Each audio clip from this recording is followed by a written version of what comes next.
First term का syllabus is what? Chapter number 1, 2 and 3, ठीक है, 4, 5 भी आ रहा है ना, प्लानिंग एंड ऑर्गेनाइजिंग तक आ रहा है। स्टाफिंग आ रहा है कि मैं स्टाफिंग देख ले एक बार, कोर्स देख लो बेटा, मार्केटिंग भी आ रहा है 1, 2, 3, 4, 5 और पार्ट बी से मार्केटिंग। बिजनेस स्टडीज के दो पार्ट है, part A part B. Part A में 1, 2, 3, 4, 5, पार्ट बी से सिर्फ मार्केटिंग। अच्छा डिस्कस कर लेंगे, सिलेबस खत्म हो दोनों, ठीक है। चलो तो यहां सुनो, यस बच्चा लोग आवाज नहीं, अरे सुनना यार हिमांशु, वैसे ही आवाज निकल नहीं रही है सुन, ठीक है। अरे सुबह चिल्लाते ना उसके नाम पे बहुत तो आवाज कर शाम आते आते आवाज खराब हो जाती है, ठीक है। तो यस इकोनॉमिक्स में क्या बचा हुआ है? आईडी का 1, 2, 3 हुआ है ना, 1, 2, 3, 4 भी हुआ है, 5 भी हो गया आईडी में। आईडी में तो ह्यूमन कैपिटल फॉर्मेशन का एक टॉपिक को शायद रह गया था, और क्या रहा आईडी में? 1, 2, 3, 4, 5 और 6 आ रहा है। हाँ तो आईडी का एक चैप्टर पढ़ना है, जो भी है, ठीक है। तो आईडी का एक चैप्टर पढ़ना है, मैक्स टू मैक्स एम्प्लॉयमेंट वाला शायद, if I am not wrong, rural development, 5-6 chapter है वो भी, ठीक है। तो एक चैप्टर वहां पढ़ना है, बाकी मैक्रो तो अपन बहुत ज्यादा पढ़ चुके हैं, जितना रिक्वायर्ड है उससे भी ज्यादा पढ़ चुके हैं। तो आईडी में एक चैप्टर पढ़ना है, और यहां पढ़ना है business environment, planning and organising. तो बीएसटी भी खत्म और आईडी भी खत्म, और शाम को इकोनॉमिक्स का बैकलॉग चालू कर दिया, ठीक है। इकोनॉमिक्स का बैकलॉग 10-15 दिन मैक्स चलेगा, मैक्स, आईडी छोड़ के शायद नहीं। अगर मैक्रो में क्या क्या आ रहा है? Budget, money banking and BOP, तो 10 दिन मैक्रो, 10 दिन सिर्फ। बजट तो ऑलमोस्ट, इको का मैक्रो खत्म, क्वेश्चंस भी कराऊंगा ना। तो जैसे ही मैक्रो खत्म होगा, जैसे ही मैक्रो खत्म होगा फिर सॉल्विंग करेंगे मैक्रो की, फिर जंप करेंगे आईडी पे, 2-2 चैप्टर आईडी के और 2-2 चैप्टर की सॉल्विंग, ठीक है। तो मैक्रो के 3 चैप्टर है, बजट, बैंकिंग और, अबे सुन बरिस यहाँ सुन, मैक्रो के सिर्फ 3 चैप्टर, सुहानी, बजट, बैंकिंग और बीओपी। ये तीनों चैप्टर खत्म करके सॉल्विंग करा के सीधा दूंगा टेस्ट, तो मैक्रो की फुल टेस्ट हो जाएगी। हाँ बेटा सब कुछ,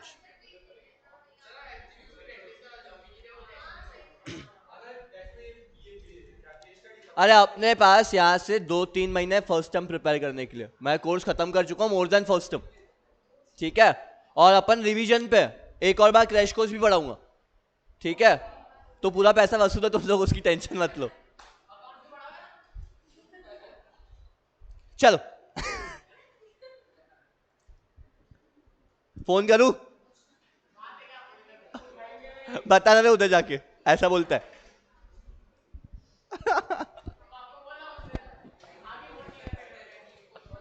चलो यहां सुनो बच्चा लोग, यस गाइस, आपका third chapter is your business environment. फटाफट सिर्फ 30 मिनट, 30 मिनट कंसंट्रेट करो, आधा चैप्टर खत्म कर दूंगा मैं लर्न करवा के, ठीक है। सिर्फ 30 मिनट दो, टाइम हो रहा है 4:15, 4:45 छोड़ दूंगा, ठीक है।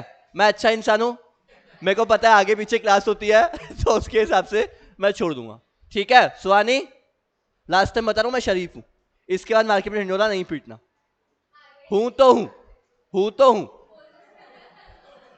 मेरी हरकतें भी बयां करती कि मैं हूं, नहीं हूं क्या? चलो 29 मिनट बस, हाले मेरे ऊपर टाइम लगा दो। चलो guys next chapter is your business environment. अब सुन लो फटाफट, मैंने पढ़ाया था इसके पहले भी, बट फिर से एक बार पढ़ा रहा हूं, बिकॉज तुम लोगों को पूरा सेटिस्फैक्शन चाहिए होता है कम पैसों में।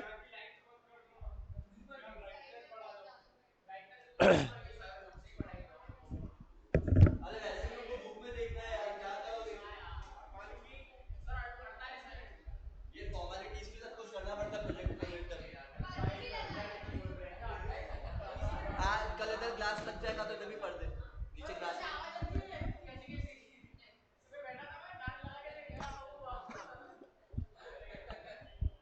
देखिए इंसान का नजरिया है, हर कहीं वैसी आवाज आती है फिर इंसान को।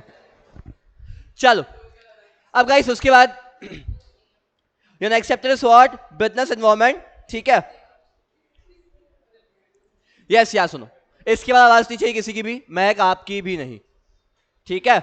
यस अब गाइस बिजनेस एनवायरनमेंट, यहां पे दो वर्ड्स आपके पास, बिजनेस और एनवायरनमेंट, फटाफट मेरे साथ बोलो व्हाट इज बिजनेस। अब business is a economic activity done on day to day basis with the motive of, और फटाफट with the motive of earning profit by fulfilling the needs and wants of society, ठीक है। आई थी फिर से एक बार repeat कर रहा हूं, छोड़ दो ये सब activity.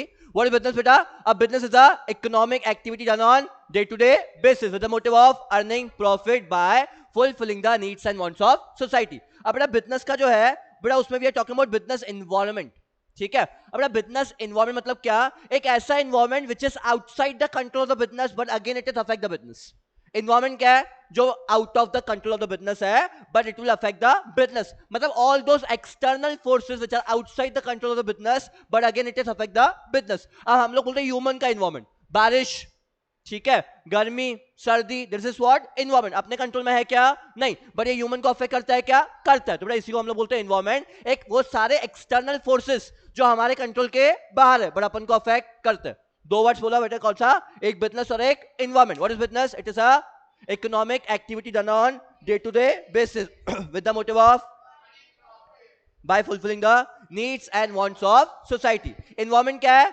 Any forces or all those forces, any forces or all those forces which are outside the control of business. वैसे आप लोग बोलते हैं ह्यूमन, बट यहाँ पे अपन क्या पढ़ रहे हैं? Business environment which are the outside the control of business but again it affect the business. But बेटा यहाँ पे जो फोर्सेस होंगे वो कौन से फोर्सेस होंगे? सारे एक्सटर्नल फोर्सेस, ठीक है। ह्यूमन की बात करता हूं, ह्यूमन के पास कुछ इंटरनल फोर्सेस होता है, फॉर एग्जांपल फैमिली, ये क्या है? इंटरनल फोर्स है। क्या फैमिली के जैसे ह्यूमन अफेक्ट होता है? क्या होता है, बट कौन सा फोर्स है? इंटरनल फोर्स है, मैनेज किया जा सकता है। सेम बिजनेस के पास भी इंटरनल फोर्स है। अब कृति मेरा स्टाफ नहीं आएगी, आएगी मेरे ऊपर डिपेंड करता है ना, तो वो इंटरनल फोर्स है जिसको मैं कंट्रोल कर सकता हूं। बट बेटा external force, for example political environment change हो गया, ठीक है, कोविड आ गया, ये मेरे कंट्रोल में था क्या? नहीं, बट इसने बिजनेस को अफेक्ट किया ना, as simple as that. What is business environment? All those external forces which are the outside the control of the business but again it affect the business known as what? Business environment. Last time बेटा, what is business environment? All those external forces, बेटा forces कौन से? External, not internal. All those external forces which are the outside the control of the business but again it is affect the business known as what? Business environment. clear हुआ क्या? sorted है? last time बोली by definition, all those external forces which are outside the control of business but again if affect the business known as what? Business environment. clear है? sorted है? पढ़ते हैं यहां से। business environment refers to बेटा all those forces, factors, individuals और institution, चार words यहां पे। all those forces, factors, individuals बोलो फटाफट मेरे साथ, all those forces, factors, individual और institution. What is business environment? क्या है? All those forces, factors, individual, institution. Forces, factors, individual, institution मतलब क्या? कंपटीशन की बात हो रही है, ठीक है। All those forces, factors, individual और institution which are outside the control of the business but this may affect the performance of the business known as what? business environment. last time बेटा मेरे साथ, what is business environment? all those factors, forces, individual, institution. all those factors, forces, individual, institution outside the control of the business but affect the performance of business known as what? business environment. clear हुआ? sorted इतना। next in simple words, business environment is a surrounding with the business exists. बेटा business environment क्या है? जहां business access करता है उसके जो आजू बाजू का एनवायरनमेंट है वो क्या है? Business environment. Next environmental scanning. अब अगर बिजनेस में आपको चेंजिंग एनवायरनमेंट में सर्वाइव करना है, अब जो बिजनेस एनवायरनमेंट है, बिजनेस एनवायरनमेंट छोड़ के बात करते हैं एनवायरनमेंट की। क्या एनवायरनमेंट स्टेबल रहता है क्या? कल शाम को बारिश हुई थी, आज धूप निकली है, environment is keeps on changing. इसके हिसाब से बहुत ज्यादा खराबी होती है, तकलीफ होती है ह्यूमन को। सेम गोस बेटा business, business environment is also keeps on changing, it is variable in the nature which is keeps on changing. अब बेटा बिजनेस एनवायरनमेंट में दो चीजें आप पढ़ोगे, एक होता है स्टैटिक, एक होता है डायनामिक। एक होता है स्टैटिक, एक होता है डायनामिक। अब फर्क क्या है नमन? नमन दो चीजें बोल रहा हूं, स्टैटिक और डायनामिक। स्टैटिक मतलब क्या? Which do not change. Dynamic मतलब क्या? Which keeps on changing. तो आपसे पूछेगा business environment is static in the nature, false. Business environment is a dynamic in the nature which keeps on changing. अब आपको अगर चेंजिंग बिजनेस एनवायरनमेंट है तो अपन को सर्वाइव करना पड़ता है, ठीक है। कल बारिश हुई थी तो छाता लेके निकले थे घर से, क्लास नहीं गए, ये क्या था, चेंजिंग बिजनेस एनवायरनमेंट को रिस्पॉन्स। ठीक है, तो कितनी बारिश कर ले हम लोग क्लास से बाहर नहीं आएंगे। ठीक है, आपने क्या किया, ये चेंजिंग बिजनेस एनवायरनमेंट को रिस्पॉन्स किया। कैसे, बाहर निकलो, देखा ना बारिश हो रही है, तो एनवायरमेंटल स्कैनिंग हो गई। बड़ा सेम, अगर आपको चेंजिंग बिजनेस एनवायरनमेंट में सर्वाइव करना है तो you have to do what, environmental scanning. समझा, अगर आई थी चेंजिंग बिजनेस एनवायरनमेंट, सर्वाइव तो करना पड़ेगा, एज सिंपल एज दैट। पैदा हुए तो सर्वाइव तो करना है। ठीक है, अब सर्वाइव कैसे करोगे बेटा, जब तक आप एनवायरनमेंट को जानोगे नहीं सर्वाइव कर पाओगे क्या, नहीं, समझना पड़ेगा ना। मुझे पता है बादल छाए हुए बारिश होगी, इतना समझता है ना भाई, अंडरस्टूड है ना, बादल छाए हुए बारिश होगी, तो क्या करेंगे, या तो रेन शीट, या तो छतरी, या तो सीधा कार। तो बेटा this is known as environmental scanning. अब आपको बिजनेस एनवायरमेंट सर्वाइव करना, तो you have to change as per environment. Environment आपके साथ चेंज होगा क्या, मैं फोन करूं भाई आज बारिश मत करना, बाहर जाना है, ऐसा होगा क्या, नहीं होगा। मुझे अपने आप को चेंज करना पड़ेगा, तो इसके लिए क्या होता है बेटा, एनवायरमेंटल स्कैनिंग। अब व्हाट इज एनवायरमेंटल स्कैनिंग, याद देखो, environmental scanning refers to complete awareness and understanding of changing business environment. Environmental scanning मतलब क्या, awareness of changing business environment. अगर परिस आपके पास अवेयरनेस है चेंजिंग बिजनेस एनवायरमेंट की, तो उसको हम लोग क्या बोलते हैं, एनवायरमेंटल स्कैनिंग। क्लियर हुआ, व्हाट इज एनवायरमेंटल स्कैनिंग। उसमें लिखा हुआ है कि बिजनेस एनवायरनमेंट में क्या क्या होता है, टेक्नोलॉजिकल चेंजेस, कंपटीशन वाले चेंजेस, पॉलिटिकल चेंजेस एक्सेट्रा, जो आगे पढ़ने वाले, जो आगे पढ़ने वाले। नीट नहीं है, ठीक है। उसके बाद बेटा एनवायरमेंटल स्कैनिंग मतलब क्या, पर यहां सुन, environmental scanning refers to complete awareness and understanding about the changing business environment. ठीक है, बिजनेस एनवायरनमेंट जितना चेंज है उसके बारे में मेरे को पता है, तो मतलब मेरे पास क्या है, एनवायरमेंटल स्कैनिंग। क्लियर हुआ क्या Swani, what is environmental scanning, it refers to complete awareness and understanding about the changing business environment. पता है, क्लियर हुआ। नेक्स्ट अब आता हूं फीचर्स ऑफ बिजनेस एनवायरनमेंट पे। बिजनेस एनवायरनमेंट कैसा है, अच्छा ही है, पढ़ लेते हैं बेटा। बिजनेस एनवायरनमेंट के जितने फोर्सेस होते हैं, कैसे फोर्सेस होते हैं, external forces. All forces are the external forces. Internal forces business को अफेक्ट कर सकते हैं क्या, नहीं, बिकॉज इंटरनल फोर्सेस मेरे कंट्रोल में है प्रांजल। इंटरनल फोर्सेस क्या है, मेरे कंट्रोल में, एक्सटर्नल फोर्सेस कंट्रोल में है क्या, नहीं, तो all forces are the external forces. Next बेटा specific force and general force. Specific force and general force, ठीक है। अब मेरे को एक बात बताओ, बिजनेस के पास बेटा दो फोर्सेस होंगे, एक होगा स्पेसिफिक फोर्स और एक होगा जनरल फोर्स। स्पेसिफिक फोर्स मतलब क्या, एक ऐसा फोर्स जो सिर्फ मेरे को अफेक्ट कर रहा है। जनरल फोर्स मतलब पूरे मार्केट को अफेक्ट कर रहा है। ठीक है, आज फॉर एग्जांपल मेरे यहां कंस्ट्रक्शन चल रहा है, तो ये बाहर का एनवायरमेंट है। ठीक है, अब इसने किसको अफेक्ट किया, सिर्फ मेरे को अफेक्ट किया, बट कोविड किसको अफेक्ट करेगा, सबको अफेक्ट करेगा। तो बेटा दो फोर्स होते हैं बिजनेस के पास, स्पेसिफिक और जनरल। स्पेसिफिक मतलब क्या, जो पर्टिकुलरली एक बिजनेस को या एक इंडस्ट्री को अफेक्ट करे। जनरल मतलब क्या, जो सारे बिजनेसेस को अफेक्ट करे। ठीक है, अब फॉर एग्जांपल बेटा इस साल बारिश नहीं हुई तो क्या अफेक्ट होगा, सिर्फ एग्रीकल्चर सेक्टर, राइट, बट बाकी बिजनेस चलेगी ना। But Covid is a general force, जो डिपेंडेंट है वही बोलो, मतलब मैं बोल रहा हूं सिर्फ एग्रीकल्चर सेक्टर, एग्रेन सेक्टर अफेक्ट होगा, राइट, सारे बिजनेसेस अफेक्ट नहीं होंगे, मतलब सर्विस इंडस्ट्री चलती रहेगी। ठीक है, थोड़ा स्पेसिफिक फोर्स क्या है, जो एक पर्टिकुलर इंडस्ट्री और एक पर्टिकुलर बिजनेस को अफेक्ट किया तो कौन सा फोर्स है, स्पेसिफिक फोर्स। सारे बिजनेस को अफेक्ट किया तो जनरल फोर्स। नेक्स्ट बेटा इंटर रिलेटेड। बेटा ये सारे फोर्सेस एक दूसरे से इंटर रिलेटेड है। ठीक है, सारे फोर्सेस आर इंटर रिलेटेड। ठीक है, अब बेटा बिजनेस के जो एनवायरमेंट है, बिजनेस एनवायरमेंट क्या होता है, पेस्टल। बिजनेस का जो एनवायरमेंट होता है वो क्या होता है, pastel. Pastel stands for political, economical, social, technical and legal. ये सारे क्या है, इंटर रिलेटेड। अगर पॉलिटिकल बेटा पेस्टल, PESTL। ठीक है, बेटा बिजनेस एनवायरमेंट अपन को सब किसके बारे में पढ़ना है, पेस्टल के बारे में। Pastel stands for political, economical, social, technical और लीगल। ये पेस्टल पूरा का पूरा इंटर रिलेटेड है। अगर पॉलिटिकल एनवायरमेंट चेंज हुआ तो इकोनॉमिकल एनवायरमेंट 100% चेंज होगा। अगर नमन सरकार बदलेगी तो अल्टीमेटली इकोनॉमी में चेंज आता ही है। अगर सरकार बदलती है तो इकोनॉमी में चेंज आता ही है। अगर इकोनॉमी में चेंज आए तो लीगल कंडीशन में भी चेंज आएगा। ठीक है, अब जैसी सरकार वैसा कार्यक्रम। जब तक मोदी सरकार नहीं था GST था क्या, नहीं। तो बेटा मेरे को एक बात बताओ, पॉलिटिकल एनवायरमेंट चेंज हुआ तो क्या लीगल एनवायरमेंट चेंज हुआ, क्या हुआ, पर इस ध्यान दे मैं क्या बोल रहा हूं, जितना भी बिजनेस एनवायरमेंट है this all are the interrelated to each other. ठीक है, जैसे ही मोदी सरकार आई उसके पहले कभी नोटबंदी हुई थी क्या, नहीं। तो पॉलिटिकल एनवायरमेंट चेंज हो, लीगल एनवायरमेंट भी चेंज हो। लीगल मतलब क्या, अब तक 500,000 के नोट चल रहे थे, अब चलते हैं क्या, नहीं चलते पुराने वाले। ठीक है, तो पॉलिटिकल चेंज हो तो क्या चेंज होगा, लीगल भी चेंज होगा, उसके साथ साथ इकोनॉमिकल भी चेंज होगा। तो this all environment is what, inter related. ठीक है बेटा, ये चैप्टर में से 5 एनवायरमेंट पढ़ने, कौन सा, पेस्टल, PESTL, TEL नहीं, तो एक ही आपको और ढूंढना पड़ेगा। वैसे से 5 ही होता है, अगर PESTEL लिख लोगे तो एक ही फिर आप लोग ढूंढ लेना, मेरे पास नहीं है। PESTL, political, economical, social, technical, legal. Clear हुआ? यस आई थी फुल फॉर्म ऑफ पेस्टल, फटाफट। हाँ, टेक्निकल, यस सोनी, पेस्टल का फुल फॉर्म।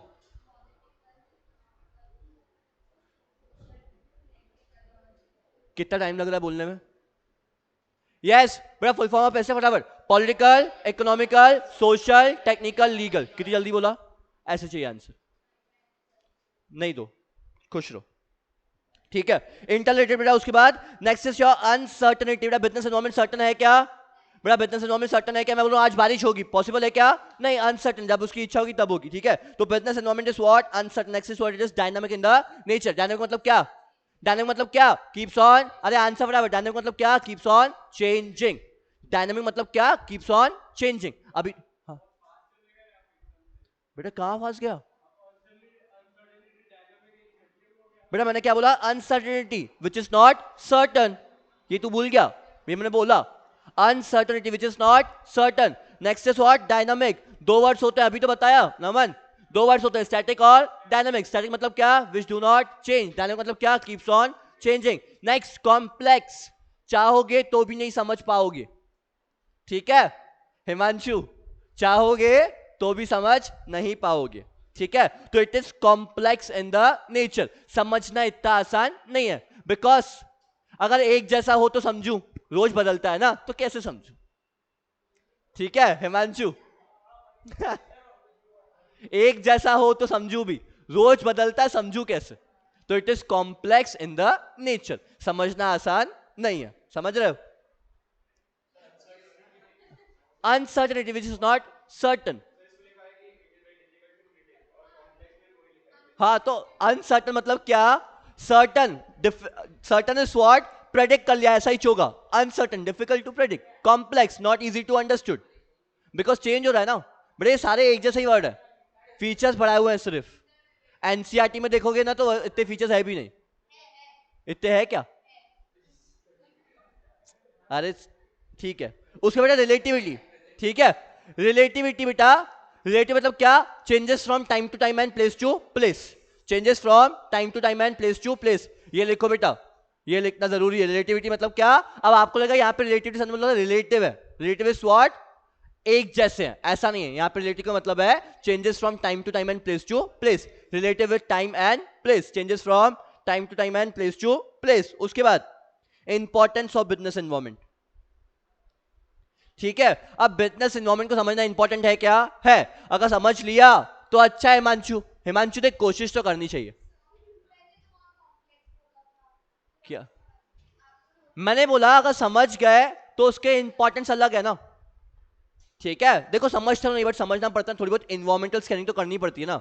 अगर बेटा इन्वायरमेंटल स्कैनिंग करोगे तो you will always have a first mover advantage in the market. ठीक है, फर्स्ट मूवर एडवांटेज आपको हमेशा मिलेगा, आप लोगों से आगे रहोगे, बिकॉज आपको पता है वजह से क्या होने वाला है। बट थोड़ा बहुत प्रेडिक्ट कर सकते हो, it is not certain but you can predict ना। Accordingly you have a first mover advantage in the market. देखो बेटा, प्रेडिक्शन, उसका नाम ही प्रेडिक्शन है, which is not always correct. ठीक है, अगर वो प्रेडिक्शन का जैसा प्रेडिक्शन हमेशा करेक्ट होता, वो सर्टन चीज होती। तो प्रेडिक्शन मतलब ही क्या? जहां पे प्रोबेबिलिटीज है। Right, are you getting my point? Prediction itself से जहां प्रोबेबिलिटी हो भी सकता है और ना भी हो सकता है। ठीक है, तो yes, importance of business environment, it enables a firm to identify the opportunity and getting a first mover advantage. ठीक है, अब मुझे पता था कि आगे कार्यक्रम क्या है, जैसे ही वहां पे कुछ लोग इंट्रोड्यूस हुए थे, आई गॉट टू नो कि भाई कैसा कैसा फ्यूचर होगा। ठीक है, अब एनवायरमेंटल स्कैनिंग कर चुका था तो मेरे पास फर्स्ट मूवर एडवांटेज था। ठीक है, अगर बड़ा फर्म बिजनेस एनवायरमेंट समझ जाए कि आगे का कॉम्पिटिटिव वर्ल्ड कैसे होने वाला है या बिजनेस में क्या क्या चेंजेस आने वाले हैं। अब I am aware about NEP, new education policy. ठीक है, मुझे पता है एनईपी हमारे फर्म की कैसे ले सकता है और हमारे पास उसके लिए क्या एडवांटेज भी है। ठीक है, अब मैं अपने आप को एनईपी के हिसाब से प्रिपेयर कर रहा हूं। ठीक है, अगर एनईपी नेक्स्ट ईयर भी इंट्रोड्यूस हो जाए तो मेरे को टेंशन नहीं है। नेक्स्ट ईयर भी इंट्रोड्यूस हो जाए तो 2022 से सेशन से टेंशन नहीं है, because we are prepare for the NEP as well. तो बेटा अगर जब फर्म को, अब मुझे नहीं पता ना कि एनईपी में एग्जैक्टली क्या आएगा, बट जितना अभी जीआर आया हुआ है, जितना गवर्नमेंट रेगुलेशन आया हुआ है, उसके हिसाब से वी आर प्रिपेयर्ड। तो बेटा जब भी फर्म अपने आप को प्रिपेयर करेगा कि इन्वायरमेंट नेक्स्ट क्या होने वाला है, तो firm always have a first mover advantage.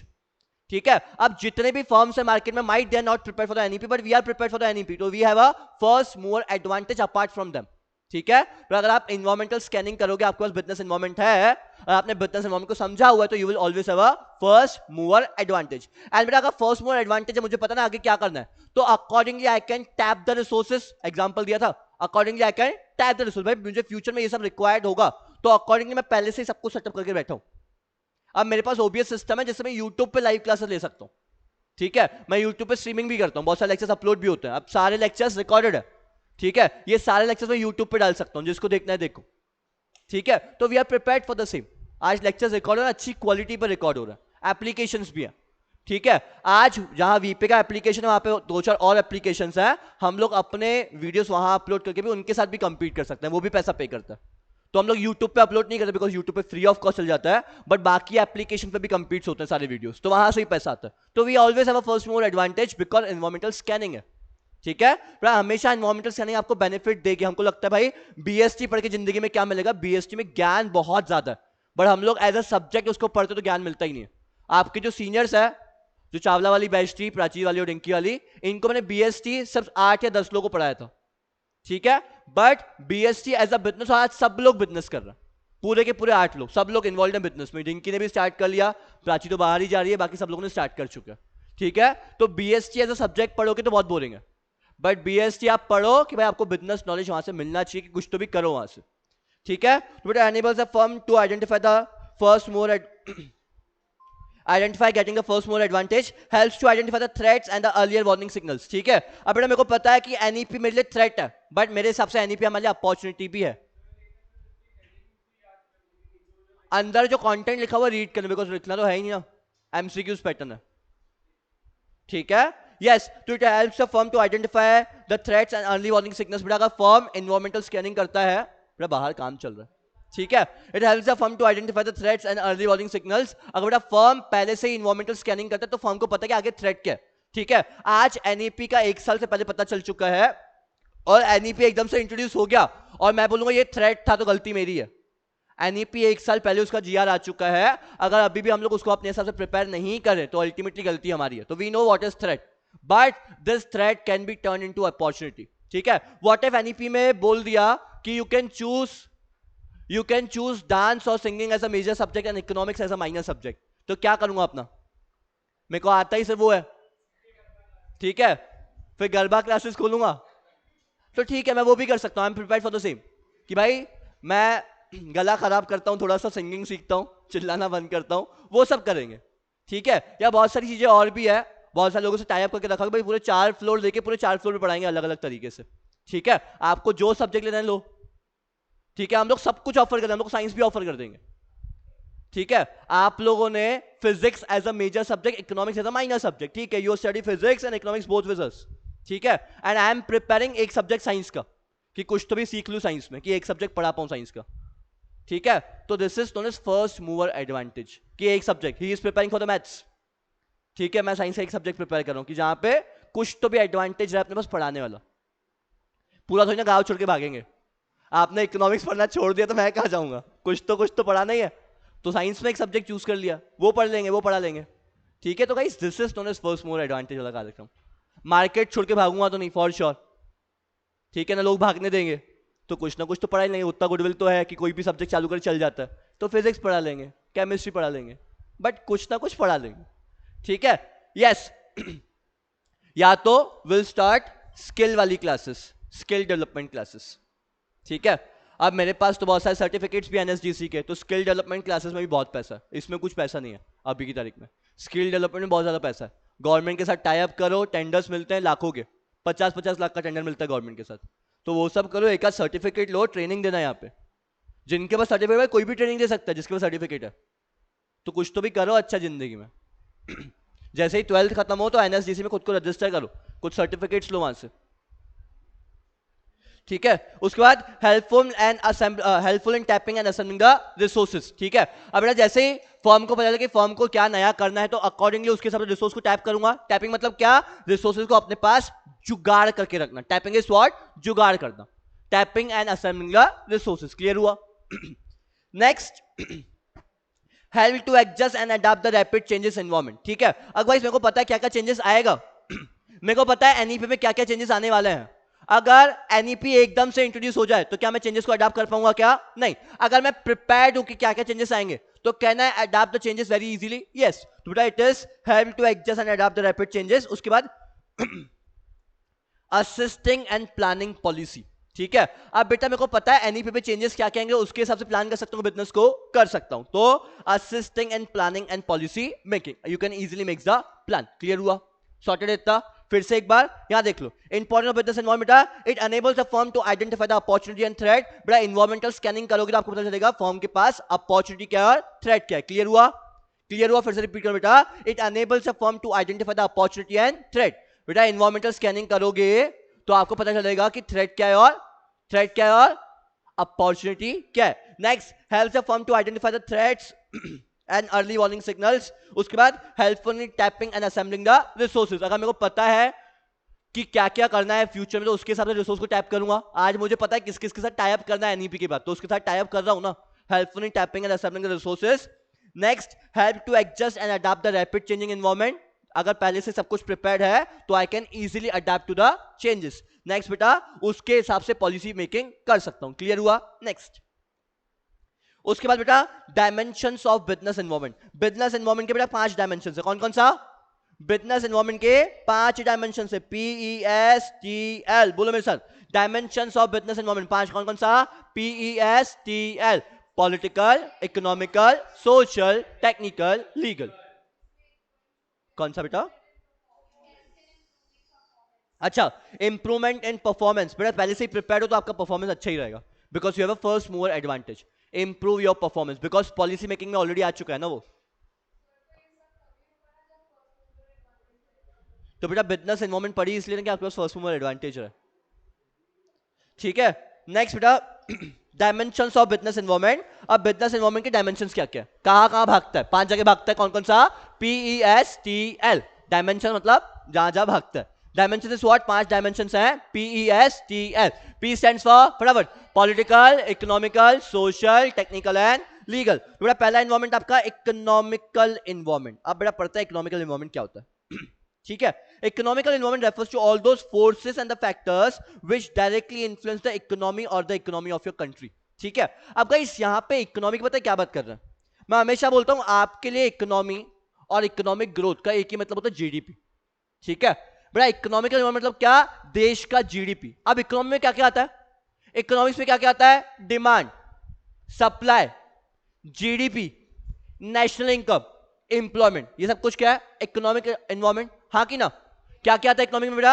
Employment opportunities, GDP, national income, demand and supply. मैं बोल रहा हूं डिमांड कम हो रहा है, ये कौन सा एनवायरनमेंट है? इकोनॉमिक एनवायरनमेंट है। सप्लाई बढ़ रहा है, कौन सा एनवायरनमेंट है? इकोनॉमिक एनवायरनमेंट है। एम्प्लॉयमेंट अपॉर्चुनिटीज कम हो रही है, कौन सा एनवायरनमेंट है? इकोनॉमिक एनवायरनमेंट है। जीडीपी कम हो रहा है, कौन सा एनवायरनमेंट है? Economic environment. समझा क्या? अब इकोनॉमिक में 4-5 पॉइंट लिख लो, वहां पे लिख लो। इकोनॉमिक में क्या क्या आएगा? Employment, GDP, national income, demand, supply, ये सब कुछ इकोनॉमिक का पार्ट। लिख ले वहां पे नमन, इकोनॉमिक में क्या क्या आएगा? शॉर्ट वर्ड्स में, यहां पे बहुत कुछ लिखा हुआ है। यस लिखो, इकोनॉमिक में क्या क्या आएगा? GDP, demand, supply, national income, inflation, deflation, ये भी इकोनॉमिक का पार्ट। लिखो वहां पे, इन्फ्लेशन, डिफ्लेशन, रिसेशन। डिफ्लेशन के पहले का स्टेज होता है रिसेशन, फिर deflation. Inflation, deflation, recession. Stock market भी इसका पार्ट है। रीड कर पा रही हो? ऐसे देख रही हो घूर के, मैंने बोला ना लिखो, लिखो ना। लिख लिया पूरा? इन्फ्लेशन, डिफ्लेशन, रिसेशन लिखा? दिखाना एक बार।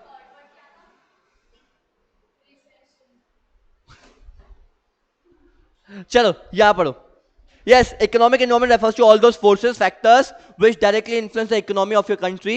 Economic environment consists of GDP, income, national income, per capita income, profit earning rate, productivity. एक और वर्ड लिख लो, productivity, employment rate, industrial,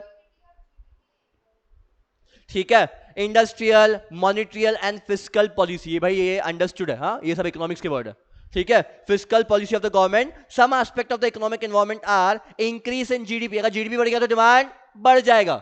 GDP बढ़ेगा तो क्या होगा बेटा? अगर जीडीपी मतलब क्या? प्रोडक्शन बढ़ा, हाँ कि ना? यहाँ देखो, अगर जीडीपी बढ़ा मतलब क्या? नमन यहाँ ध्यान दे, छोड़ उसको, ठीक है। अगर जीडीपी बढ़ा मतलब क्या? प्रोडक्शन बढ़ा। प्रोडक्शन बढ़ा मतलब क्या? इंप्लॉयमेंट बढ़ा, हाँ कि ना? अगर इंप्लॉयमेंट बढ़ा मतलब क्या? इनकम बढ़ा। इनकम बढ़ेगा तो डिमांड बढ़ेगा, as simple as that. Income बढ़ेगा तो डिमांड बढ़ेगा। अगर डिमांड बढ़ेगा, सप्लाई कम है तो इन्फ्लेशन आएगा, हाँ कि ना? तो बेटा ये सब कुछ क्या है? इकोनॉमिक इन्वॉल्व, सब कुछ क्या है? इंटर रिलेटेड, समझा क्या? वही बता रहा था अभी, इंटर रिलेटेड। यस, तो increase in GDP results into rise in disposable income. Disposable income मतलब क्या? एक ऐसी इनकम जिसको खर्चा कर सकते हो, पता है ना? PDY, personal income minus income tax, personal disposable income पढ़ाया था फर्स्ट चैप्टर में नेशनल इनकम में। Personal income minus income tax, तो क्या बचेगा? PDY, personal disposable income. नहीं आता ना अपन को, पता है मेरे को, इसको ही बोल रहा हूं, ठीक है। Increase in GDP results into the increase in disposable income of the people, further increase in demand. अगर बेटा इनकम बढ़ेगा तो डिमांड भी बढ़ेगा, simple as that. High inflation rates the constant as the increase in the cost of production. अगर बेटा inflation बढ़ेगा मतलब, इन्फ्लेशन मतलब क्या? महंगाई बढ़ रही, तो कॉस्ट ऑफ प्रोडक्शन बढ़ जाएगा ना, सिंपल एज दैट, ठीक है। उसके बाद decrease in interest rate and beneficial increase in demand. अगर बैंक ने इंटरेस्ट रेट कम कर दिया, ब्याज दर कम कर दिया, ठीक है। अब तक अगर आप कार फाइनेंस कर रहे थे, कार का फाइनेंसिंग रेट था 10%, आज बैंक के पास इतना पैसा है, कार फाइनेंस होती है 7% पे, ठीक है। अब मेरा डीएलएफ है, थोड़ा प्रमोट कर लेता हूं डीएलएफ को, आ जाओ, ठीक है। अब मेरा डीएलएफ है ड्रीमलिस्ट फाइनेंशियल्स। मेरे पास कल एक 3.5 करोड़ का केस आया, 3.5 करोड़ की फंडिंग करनी है, ठीक है। अब ये भाई साहब ने अपनी प्रॉपर्टी दी हुई है 5 करोड़ की, इस पे आराम से 3.5 करोड़ की फंडिंग होती है, ठीक है। पहले इंटरेस्ट रेट था लैब का। लैब पता क्या होता है? LAP stands for loan against property. Are you taking loan against your property? तो इसका अपन लैब वैसे होता था 9% पे, ठीक है। आज मैंने बैंक से डिस्कस किया 3-4 केसेस, तो इसको थोड़ा सा सेटिंग करवा के अपन 6.35% पे भी दे रहे हैं। अगर इसको प्रोजेक्ट फंडिंग करेंगे तो और कम हो जाएगा, ठीक है। तो इंटरेस्ट रेट कम होगा तो लोगों की कैपेसिटी बढ़ जाएगी ना, ठीक है। आज भाई साहब के पास 3.5 करोड़ नहीं है, मैं इनको 3.5 करोड़ की फंडिंग करवा दूं तो इनकी कैपेसिटी बढ़ जाएगी ना डिमांड करने की मार्केट में। इनके पास कैश आ जाएगा 3.5 करोड़ का, इनकी कैपेसिटी बढ़ जाएगी डिमांड करने की, ठीक है। तो इन फ्यूचर आपका कुछ नहीं हो तो प्लीज डीएलएफ ज्वाइन करना, ठीक है। डीएलएफ में बहुत पैसा है, जिसका ब्रांचेस जितनी ग्रो होगी उतना ज्यादा उसमें प्रॉफिट होगा, ठीक है। तो पहले एचएल बहुत ज्यादा महंगा था। HL stands for housing loan, ठीक है। हाउसिंग लोन था 8% और 9%, अभी हाउसिंग लोन स्टार्ट होता है 6.7% से, ठीक है। बहुत कम रेट है, 6.7 इज वेरी लेस, ठीक है। तो आपको अगर एचएल भी करवाना हो तो वी आर अवेलेबल हियर, ठीक है। तो आप एचएल भी कर सकते हो, मैं कम से कम रेट पे करवा दूंगा, आप जिस बैंक से बोलोगे उस बैंक से, ठीक है। जस्ट डॉक्यूमेंट सबमिट करना, बाकी मैं खुद ही करवा लूंगा जिस बैंक से करना होगा। मेरे पास all over the India 78 banks plus NBFCs है। NBFC stands for non banking financial institution. अगर इन फ्यूचर डीएलएफ भी ज्वाइन करना होगा तो एक छोटी सी एग्जाम देनी होती है, छोटी सी एग्जाम देना एंड डीएलएफ ज्वाइन कर लेना, ठीक है। चलो आगे बढ़ते हैं। अरे इकोनॉमिकल खत्म करते हैं ना, इकोनॉमिकल सुन लो, ठीक है। इकोनॉमिकल खत्म नहीं करूँ क्या? थैंक यू, चल 2 मिनट पढ़ा देता हूँ, ठीक है। तो पासिंग जीएसटी बिल्स, डीमोनेटाइजेशन, बड़ा ये सब कुछ इकोनॉमिक एनवायरनमेंट में आएगा। Recent changes in fiscal and economic policies, role of private and public banks, rate of interest, savings etcetera, this all affect the economical environment. क्लियर हुआ ना? अल्टीमेटली जो कुछ भी इकोनॉमिक्स से रिलेटेड है, this all comes under economic environment. In simple words economic में क्या क्या आएगा? Demand, supply, GDP, national income, inflation, recession, employment, और आपका बीओपी भी आ सकता है, प्लस आपका आएगा demonetisation, GST etcetera etcetera. This all comes under economic environment. नोटबंदी, रिमुद्रीकरण, रिमुद्रीकरण ना, हाँ रिमुद्रीकरण।